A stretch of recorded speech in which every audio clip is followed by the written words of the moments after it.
Hi. Hello again. We promised to do a segment on Isaiah chapter 6.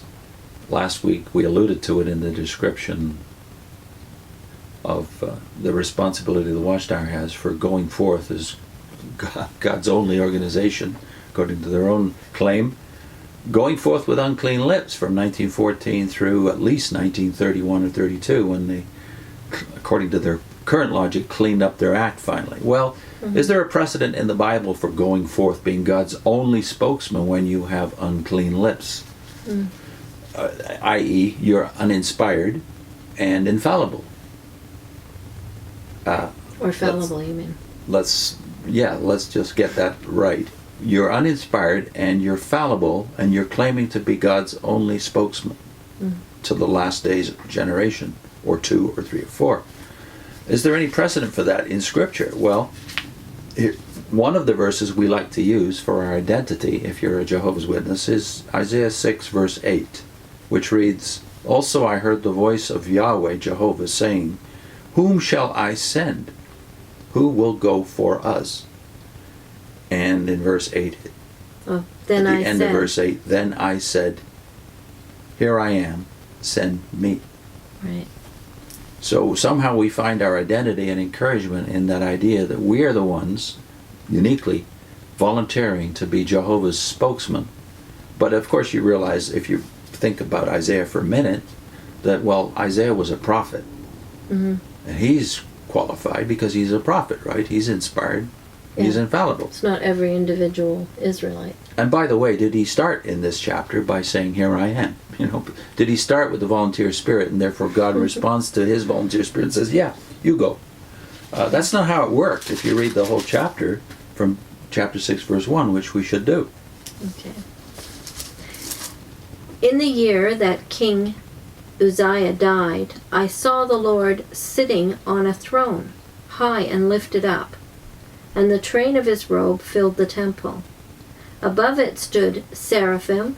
Each one had 6 wings. With 2 he covered his face, with 2 he covered his feet, and with 2 he flew. And one cried to another and said, Holy, holy, holy is the Lord of hosts. The whole earth is full of his glory. And the posts of the door were shaken by the voice of him who cried out, and the house was filled with smoke.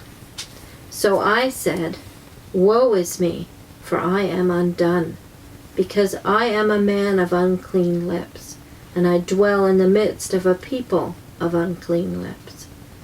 For my eyes have seen the King, the Lord of hosts. Then one of the seraphim flew to me, having in his hand a live coal, which he had taken with the tongs from the altar. And he touched my mouth with it, and said, Behold, this has touched your lips. Your iniquity is taken away, and your sin purged. Well, the chapter doesn't start with Here I am, send me, does it? It starts with a different attitude. Woe is me. It starts with a vision. This is the commissioning of Isaiah to be a prophet, his official commissioning, or ordination, some would say, to be a prophet. And what's the tone of it? Well, the tone of it is set by God's appearing to him. And when God does appear to him in this vision, if you want to call it that, he realizes who he is. He's in the right spot to be a prophet, because suddenly he realizes how he doesn't meet the standard. He doesn't meet God's holy standard. Right. And you could wish that this had happened to the Watchtower between 1914 and 1919. You don't meet the standard.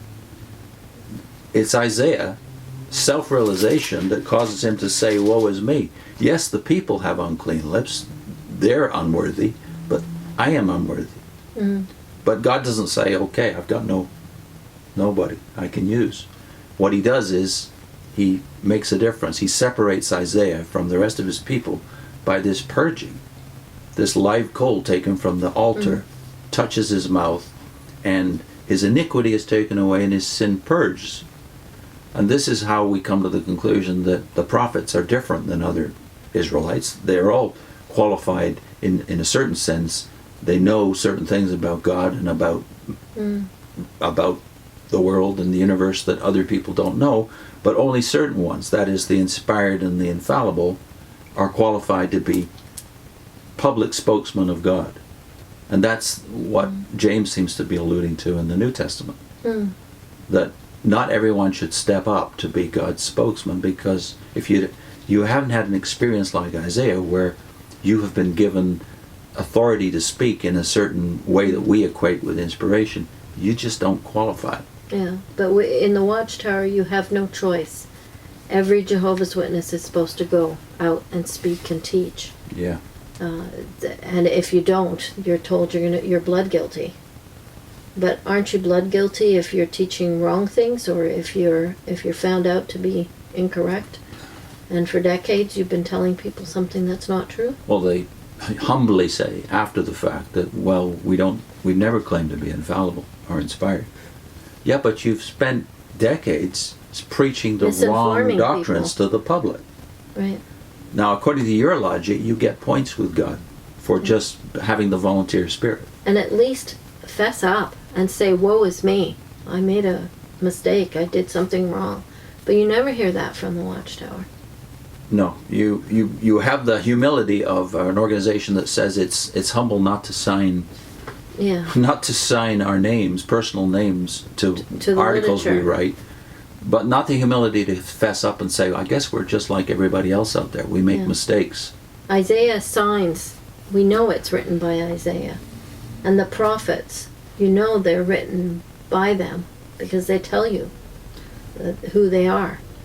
And Isaiah has always been my favorite prophet from the very first time I read him back as a 20-year-old Jehovah's Witness, before baptism actually. But Isaiah, as great as he is and was to his generation, he wasn't the only one, even in his generation, of the inspired prophets. So he made no exclusive claim, even though he was inspired and infallible.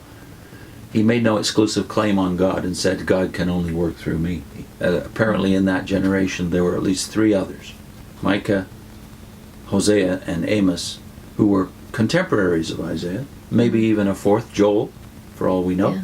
But we don't even know if they knew each other. So it's not like they were the organization coordinating and working things out. Kind of an org within the org of Israel. No, We don't know if they knew each other or cooperated in any co-work. They were called as individuals and commissioned as individuals like Isaiah was. And they were able to write in their own style. Absolutely. Yeah.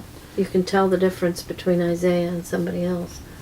So according to the logic of inspiration and infallibility and the logic of James in James chapter 3, you don't get marks with God because you volunteer to be his spokesman. You get commissioned and you get qualified by God in a specific way, which the Watchtower doesn't even claim to be qualified. Yeah. So I would suggest we listen to these prophets.